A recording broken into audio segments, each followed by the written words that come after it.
May I have your attention, please?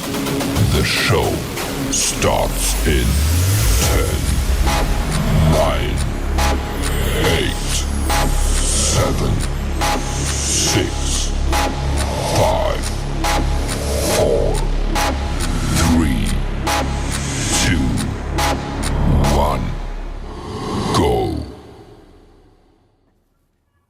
Well, hello. How's everyone doing? Welcome to another episode of Let's Talk About It. I am so happy to be back for season 4. This is my third year on here with the Crew podcast. I don't even know what's going on with my camera. But anyway, we just gonna roll with it. I would love for you guys to see. I would love to see you and you see me. Well, let me get my nervousness out. Okay, I'm ready. I am Shanette Johnson. I am the host of Let's Talk About It. Over here, we talk about injustice, things that's happening inside of the prisons, wrongful convictions over sentencing. This is a safe spot for us to talk about anything over here. So, right now, I have a guest that's coming on at 7:20. I totally forgot about Mr. Legate. But being that it's Black History Month, I just wanted to remind you of the um the statistics of the black men that are currently in prison on wrongful conviction. There are about 720,000 black men are incarcerated in the United States. Roughly 3% of the black male population are innocent. Are innocent. Hmm. Let's chew on that. Did you not hear the number that I said? Uh, the black men that are currently incarcerated. 720,000. And of that, 3% of them are wrongfully incarcerated. The black males are the ones that serve the longest time out of all the ethnic groups. They're also they're also, I believe they said, convicted at a high rate because of identity, and also being where the witness is coerced in saying that they committed this crime. I don't know. As many times as I done came live, I still get nervous, and I'm still fighting over this nervousness. But anyway, back to this. The reason why I got into this, I tell my story all the time, is because my husband is currently incarcerated on a wrongful conviction over in Denver. Hearing his story and other men's from around the country are similar, and none of them have ever met each other, but they all say the same thing when I talk to them. It's all about convictions. They don't care who they pick up, long as they get a conviction. We see it time and time again. They have no DNA evidence. They don't have anything tying these men to these crimes, but yet and still they are the number one convicted. Why? Why? Why? Why is this still going on? It's not going to stop. It's going to continuously go. Wrongful convictions are not rare. They are real. And some of the most well-known cases reveal just that deeply how flawed the system can be. We remember you guys remember the Central Park man, the five teenagers that was wrongfully convicted. Look at their stories. They had no DNA evidence, but yet and still they still convicted them men. They still convicted them. But their case was overturned. They was exonerated some years later. Let's look at Stephen Avery.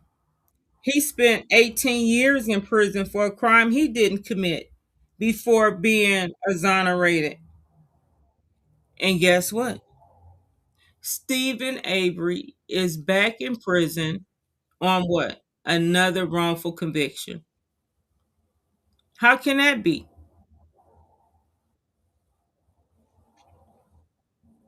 How can that be? When I read things like that, it just like it's something in me that just blows my mind. It blows my mind to see the injustice that our men and women are facing when they go into the courtroom. They go in there with public defenders because some of them cannot afford to an attorney, and the public defenders are overworked and they have so many cases on their desks. They they don't have jurors of their peers. Some of us that well, I'm gonna just use me as an example. I got a jury summons to serve on a jury. And you know how you go to court and they picking a jury and stuff, and the judge asks you, can you serve, or whatever it may be. And then I seen the guy that was on trial, and it was like he was like we connected or something when he seen me.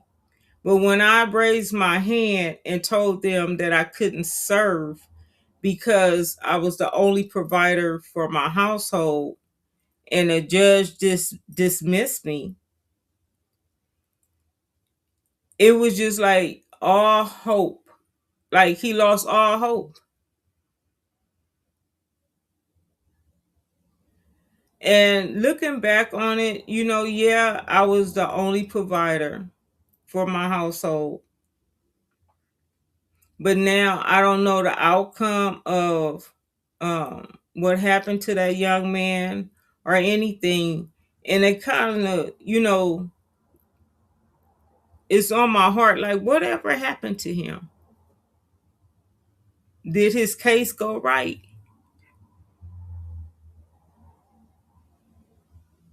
That's what I be thinking. Ever since I started speaking out on this situation. But we do have some good news coming out of Denver. Mr. Kemp. I don't know if you guys remember Mr. Kemp. He was the one, he was sentenced to life in prison plus I believe an extra 130 some years, I believe. He's going back into court because the forensic scientist that was on his case mishandled the evidence in a couple of cases over there in Denver. I think it was like over 100 cases she mishandled, or she did something to the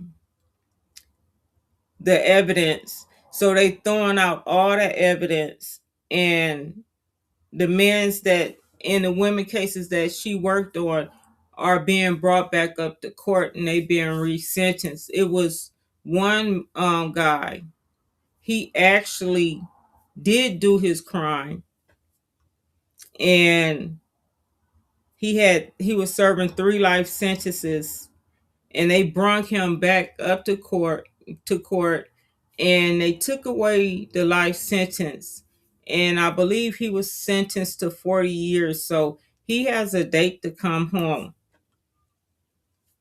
And as you may know, he's not he doesn't have any melanin in his skin.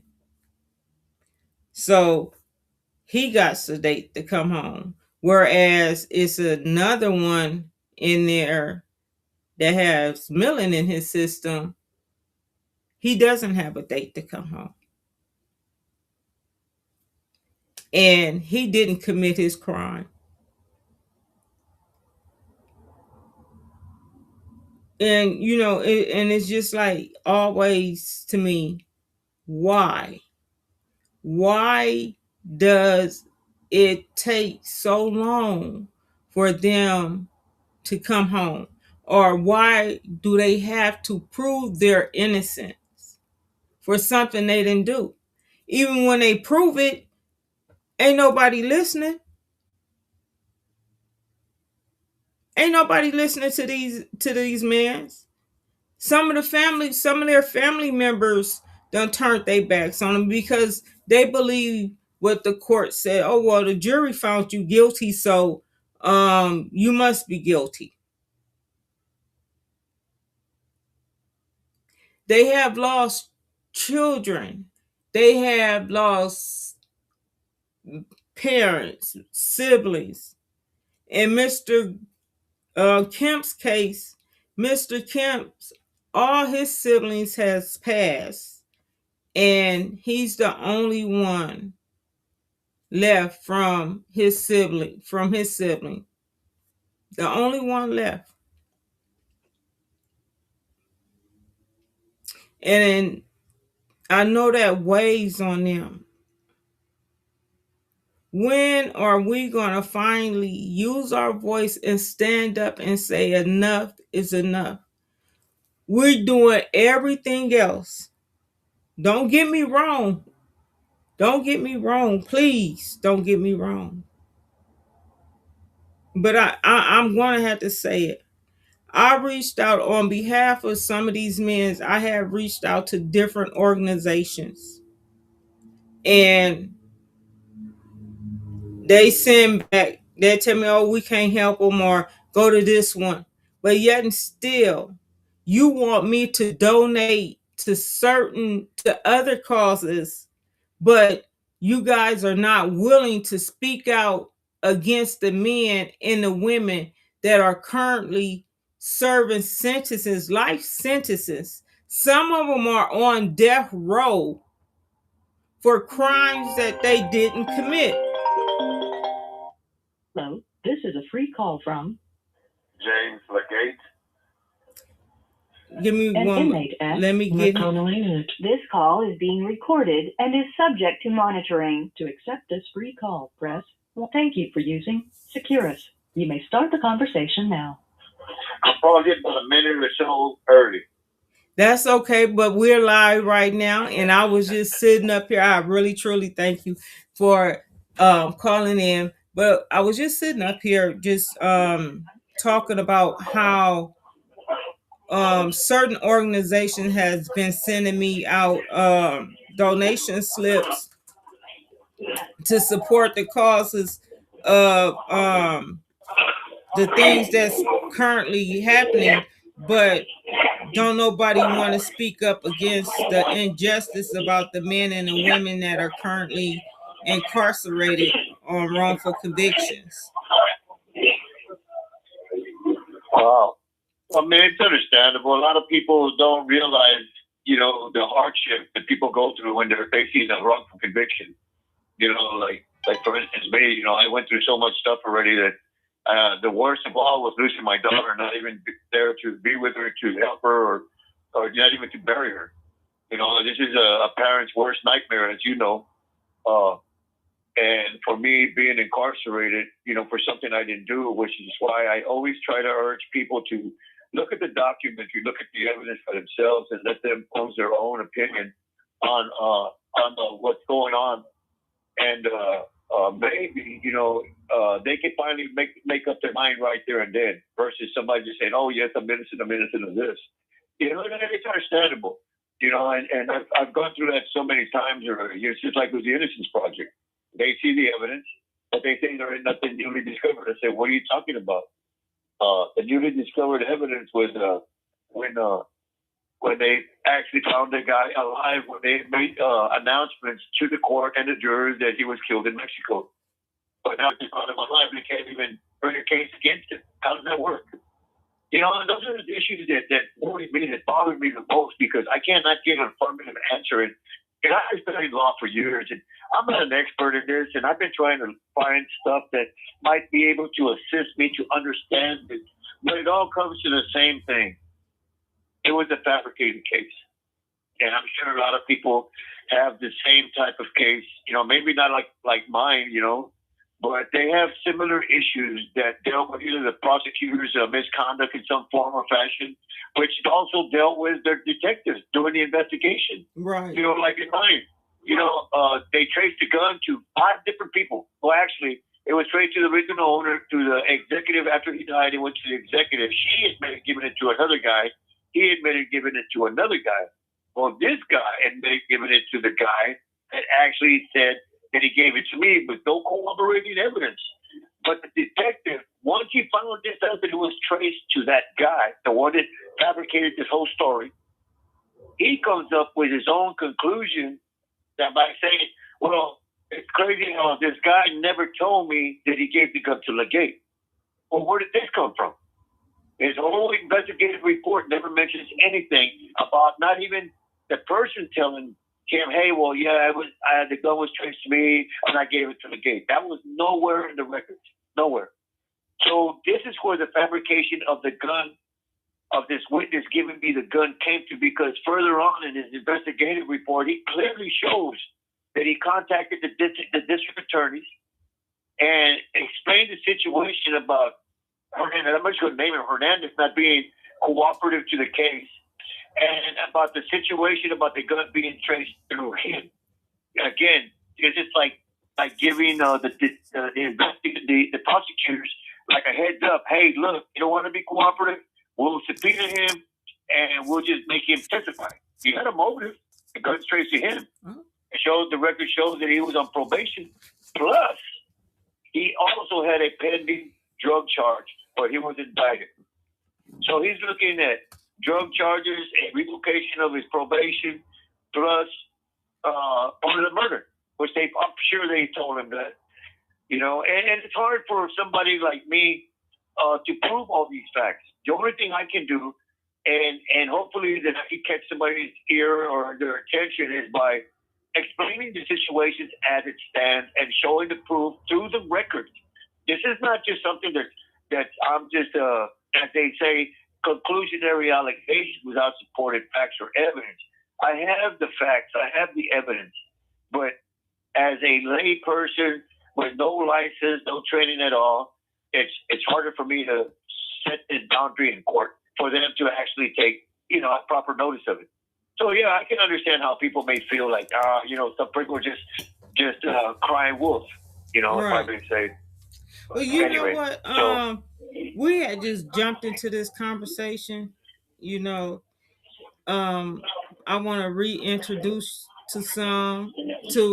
reintroduce you. So, Mr. Legate been with us for a long time. He's our brother. So, Mr. Legate, go ahead and introduce yourself for me.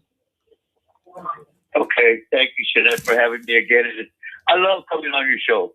My name is David Legate. In 1999, I was convicted for the murder of a person that the news media, dubbed the Bingo King.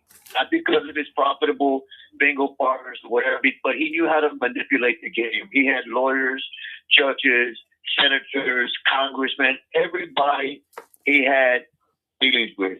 Plus, they also came out that he had dealings with underworld figures that, dealing in a limousine business and stuff. But that's who I am. My name is James Legate. Thank you for having me. You're welcome. Well,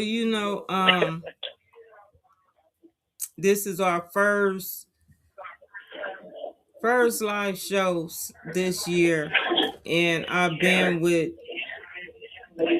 Angela and them for the last 3 years. And at first, I didn't think I was gonna actually come back because listening to all the men talk about the wrongful conviction and then what's going on with the young men that's coming out of Texas. Carmelo, and I believe his name is Christopher. It weighed on my heart because I don't see enough people out there fighting against this injustice. It is. I just don't think that I'm trying to say it where I don't step on nobody's toes, but this needs to be in the forefront. We talk about everything else, but they won't talk about this. All right. They won't talk about it. And I don't understand it. And it hurts because like I was telling them that the percentage of the men that are in prison wrongfully, and then you have them sitting on death row. Then we have you in there. We have I believe it's 5 in Denver that I talked to that's wrongfully convicted in prison. Then we have some in California that I talked to. Then we have, Texas. We have a lot. We have a lot. Yeah. There's a lot in Texas. And like I said, I can understand how people might feel about cases like this. And it's crazy because I heard of a lot of podcasts where the host he wants to do getting people involved. Let's investigate this case. Let's do this. Let's do that. To really get down to the nitty gritty of the case. Which I think is a great tool for people if you're really into mysteries or really understand or want to really dissect the case. There's so many questions you can ask. That's why I say if you go look at my documentary and then you ask yourself whatever it is that catches your attention. See, one thing there's a touches me. I have a documentary and it shows that my case was fabricated. You know, it's called conviction. The Bingo King murder can be found on YouTube. And if somebody really cares about justice, maybe because maybe it doesn't glitch or doesn't catch on yet because it hasn't happened to you. It hasn't happened to one of your family members, a friend of the family, or anybody like this that is maybe close to the family. So, you don't have no idea what's going on. I mean, how many times do people look at Dateline News and look at these gruesome murders or something that happens, but they bring these guys to trial and then they find out that he's actually innocent? You see, this is almost that same type of scenario with a documentary part of Dateline 20, 60 Minutes, or anybody interviewing and giving you a more in-depth investigation. My whole thing is, I just wish somebody could be a voice. But you're the voice. You're the voice for many of us. And I know it's not so much about us, or me particularly, asking anything from anybody. All I want is a voice. A voice carries a long way. Like, hey, like I'm trying right now. I'm trying to hook up with his name is Mark Howard. He's a professor from Georgetown University, and he has created him and a childhood friend of his who spent 18 years in prison for a murder he didn't commit. He killed his parents, and it took him 18 years to prove that he didn't.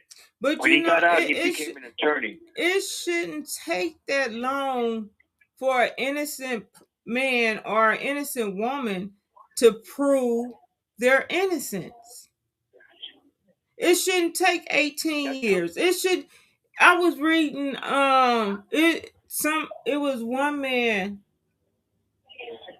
70 years. I hope they was wrong about that. 70 years. It's a long time. Yeah. That's a long time. 34 years, 24 years. 1 year is a long time. Yeah. It is. And when you said dissect the case, we can dissect your case. I know. And no matter where you cut it or slice it, you're an innocent man. Number one, no gunshot residue, no DNA. Right. Nothing. No fingerprints of the gun, the shells. I mean, the weapon, the shells. Nothing. Nothing. No eyewitness saying, "Hey, I saw him do this," or all they had was a person. The tape was recorded over. Yep. Tape was recorded over. They had an interest. And like I said, I'm well over 27 years right now in prison for this murder. And like I said, the worst part of it was losing my daughter. That even today, it's been 20 years already. And there isn't a day that goes by that it still don't hurt me, especially on Christmas, her birthday, any type of holidays, Father's Day. Like, she used to come and, give me these surprising gifts and hugs and, something I'm never going to get again, and all because the system is corrupt. People may not want to believe it. They might think, "Oh no, we have a fine system." Well, if that's true, then many people would have been exonerated. Exactly. A lot of people now, thank God for DNA. I'm just one of the persons that don't have that luxury to use any form of DNA because there was nothing. But it shouldn't, I can't, I can be wrong or whatever, but I feel when you say that you're fighting for innocence, you fighting for their innocence. Some cases it's not going to have DNA. So in that case, when you don't have DNA, what do they want you guys to do when there's no DNA? When they only want to help people that has DNA. Right. Well, the thing is this, is now they expect, especially the courts, they expect you to have some kind of evidence that can prove beyond the preponderance of the evidence that you are actually innocent. And it's like I said in my case, right? They said I was a hired hitman, but the guy who did the hiring, they said that he was killed in Mexico. 20 years later, they find him alive. So now they changed their tune and said, well, we really ain't got no independent cooperation to bring a case of guy against him. Well, where does that leave me? You used him to convict me of this murder. You have this guy testifying that he overheard this man telling me this. Well, they know that all this is fabricated. This is why they don't have no other evidence. Oh, and they did know. They had cooperating evidence. 2 other guys that were implemented that were present when this guy said he overheard this person telling me, hey, I need you to go take care of this guy. But the state never used them. They never used them. Why? Because nothing transpired, and probably if they even talked to like one of them, I found out that one of them was subpoenaed, but they still never used him because he probably even told them, I don't know what you're talking about. Right. So what they did anyway, they said, okay, well, we only got to use you, but we're going to still use this guy. You know, because now we know that this guy is supposed to be killed in Mexico. There's nothing to refute this. He wasn't able to testify. He wasn't there to be present at anything. Nothing. But now that he's alive, now I don't have no evidence to bring a case against him. But here I am, sitting in prison for the past 27 years for the murder they said that he had to do. But then you have that guy that committed perjury. The one that said he was his brother and actually got on the stand as himself. Exactly. So how can that be? Well, it's like in the documentary, even though I haven't seen it, but you and other people have told me that even the prosecutor and my own attorney, my trial attorney, admitted that the jurors should have known about his misrepresentation of his identity. Yeah. They allowed him to lie before the grand jurors because even there, you have to be honest. You have to be truthful to every question they ask, even your identity. So if you have to lie about your identity, that should make a person wonder why. Even when he gave a testimony to the detectives, they said, okay, well, look, I'm going to read back your testimony. Okay, we want you to sign it here. He signs it. He says, are you willing to take a polygraph test on this just to verify on the questions that you answered? And he didn't want to do it. What person that is telling the truth would not want to take a lie detector test? I did. My attorney told me, hey, they want to know if you want to take a lie detector test. I said, yeah. I said, I'll take it today, tomorrow, anytime they want it. But if I pass it, they have to agree to let me go, to drop the case, because I didn't do nothing. But they didn't want to give me the test.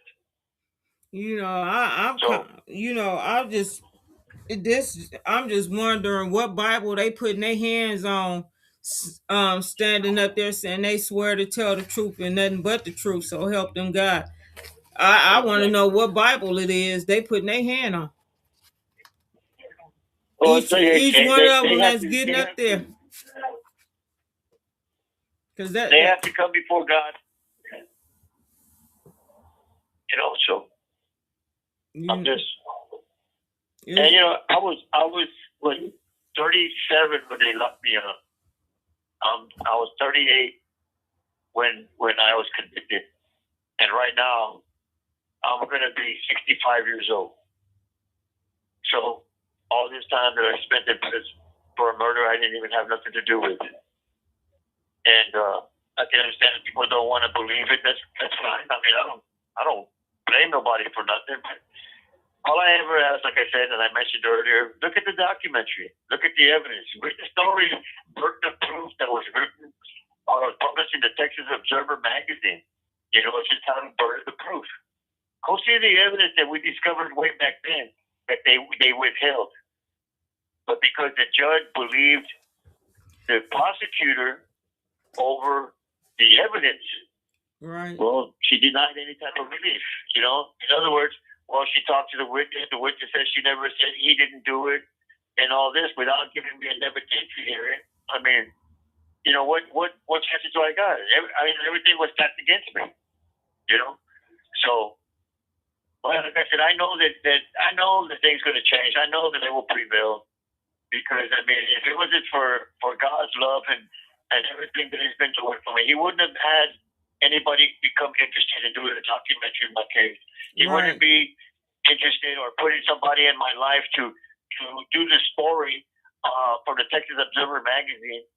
He wouldn't have you in my life to let me be a voice or to be my voice and allowing me to come out of the podcast so I can share my story. I don't mean to cut you off. I don't know if I told you that Angela did run a story in the magazine this month. Run your story. Oh yeah, you told me she was going to do that. Yes. Yes. So I did see. It was online. Everybody could have went online and got a free copy. I believe last Friday was the last time they could have downloaded it. But yes. Okay. So we still are pushing, speaking out for you, and we're gonna continuously speak out for you. Because we see the injustice. But this is what I when you said something about the Sun, was it the Sun magazine? The Texas Observer magazine? Isn't that the one your ex-wife written something in? Yeah, that's the one.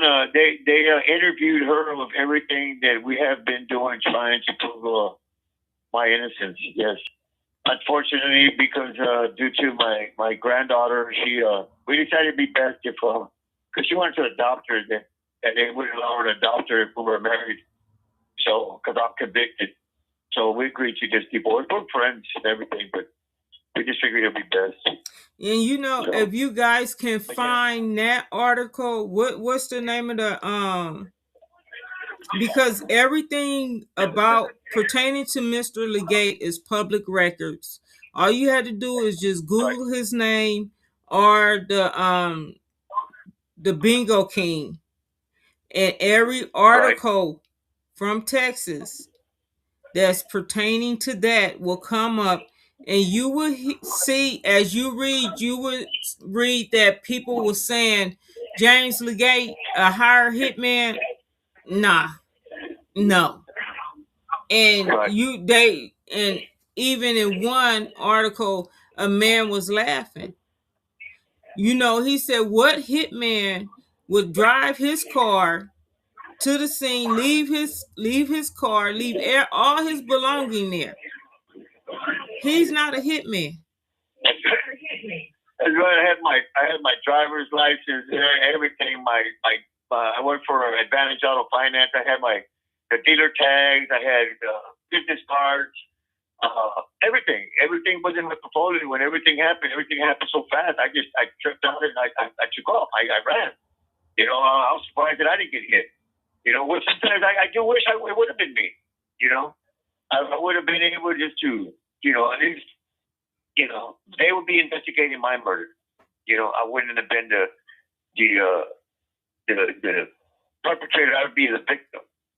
But unfortunately, God had other plans, I guess. Because I still don't understand it. I don't even understand it, because I don't, listening and seeing the documentary and reading the articles and everything, and everything adds up that you are innocent, and your story never changed. It never changed. Even looking at the documentary, if you guys look at the documentary and look at the tapes and stuff from when Mr. Legate been on the show, when he was with talk to Angela, his story never changed. And then also, I believe it was the episode 6, I believe, when they go in and they look at the evidence, They have the shirt, no blood, just no taco stain. They show all of that. But guess what? Right. There's no gun. Nothing. No gunshot There's residue. no Nothing gun. on my shirt. I have a long sleeve shirt. Nothing. They I was tested not even 25 to 30 minutes after the shooting. they can't even produce the gun. They don't know where that gun. They don't. Right. The gun is supposed to be in evidence. They can't even produce the gun. Right. That's something I just learned through Issa Romero for the documentary, the producer. She discovered that, and that surprised me also. You know, I like to. If anybody and everybody or anybody out there, you know, have curious minds, and you do decide to look at the documentary or read the article, and you want to know more, why don't you get a hold of Jeanette, the show, and request that we have a question and answer. Session. You know, I don't have nothing to hide. Just everything I want to put out there, and the more voices I could probably get, they could probably call the district attorney. Hey, why do you got this guy in prison if y'all can't even convict the guy or y'all got no evidence to convict the solicitor? If you ain't got nothing against the solicitor to corroborate this, how do you have anything to corroborate that he even did this? You see, those are the things that I'm trying to pose, and we get frustrated. But you know, I keep my faith strong. I try to keep my faith with God as much as I can, and I thank Him every day for giving me some more strength. Because sometimes I really feel like giving up, but then you know I can. You know, I always feel my daughter like just pushing me, like, "Don't give up, Dad. Just keep going. You know, it's going to come out. It's going to come out." Yeah, and we're not gonna allow you to give up. And Angela now, they've been for the last 6 years. I want to say congratulations to Angela now. They've been on the wall for 6 years as of February 1st. 6 years they've been getting up at 5 a.m. praying, calling out our names. So I want to say, Angela, now, thank you for the prayers that you're sending up on behalf of the men and the women that are incarcerated. I want to say Yes, thank thank you you. on behalf of them. And also thank you on behalf of my family for the prayers that you guys are praying for us. Yes. Mr. Legate, we got a few minutes. I want you to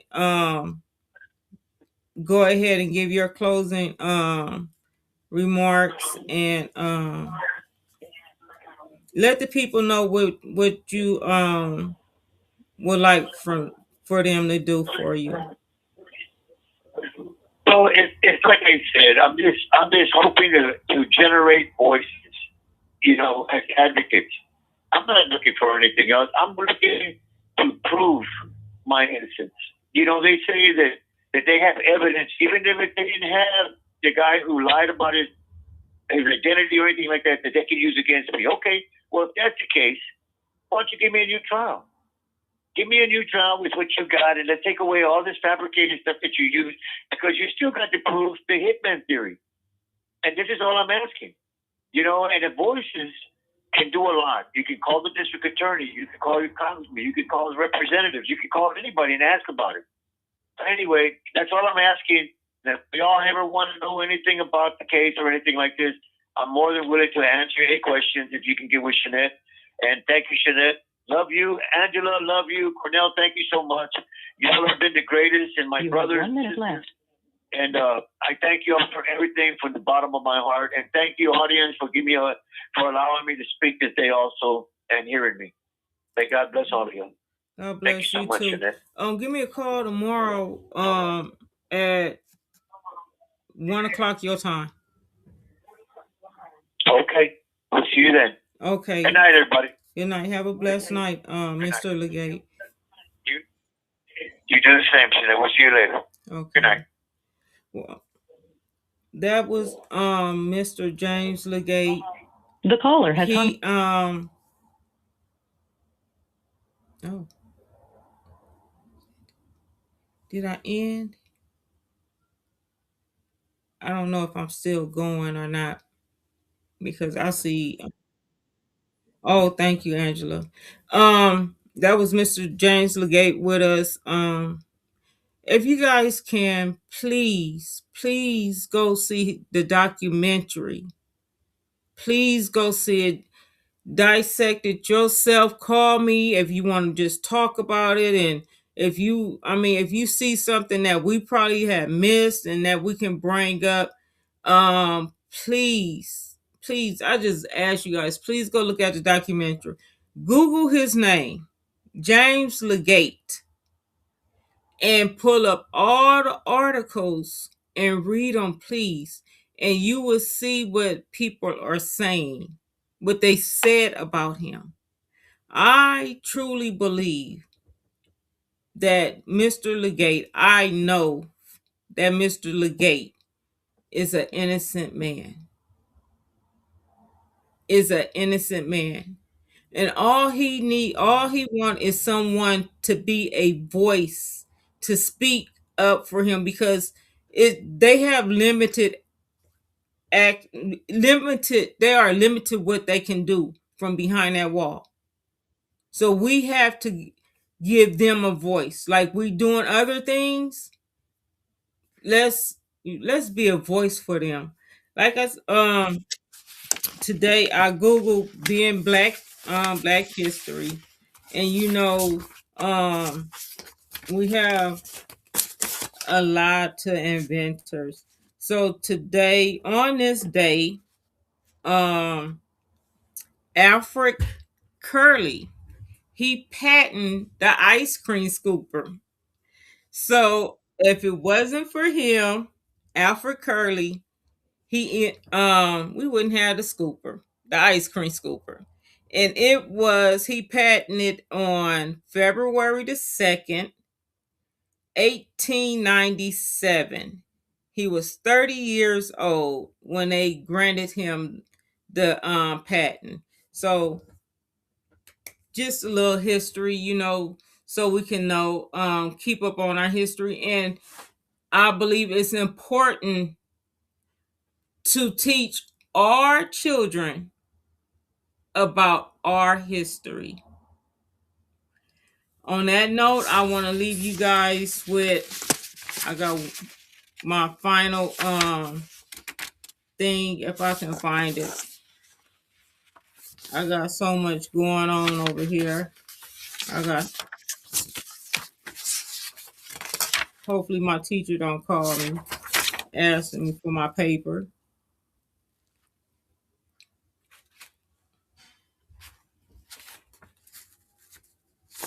Oh, you know what? I can't find. Oh, wait a minute. Let me see.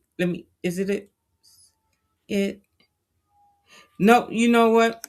I'm gonna have to do better with putting my my notes and stuff together. But on this note, thank you guys for joining me for my first day back. And I'm telling you, the next time I'm not gonna be nervous. I shouldn't be nervous, but it's something about that countdown. And what I want to talk about the next time when we together is, when did self-defense become a crime? We're gonna talk about that. When did self-defense become a crime? Good night.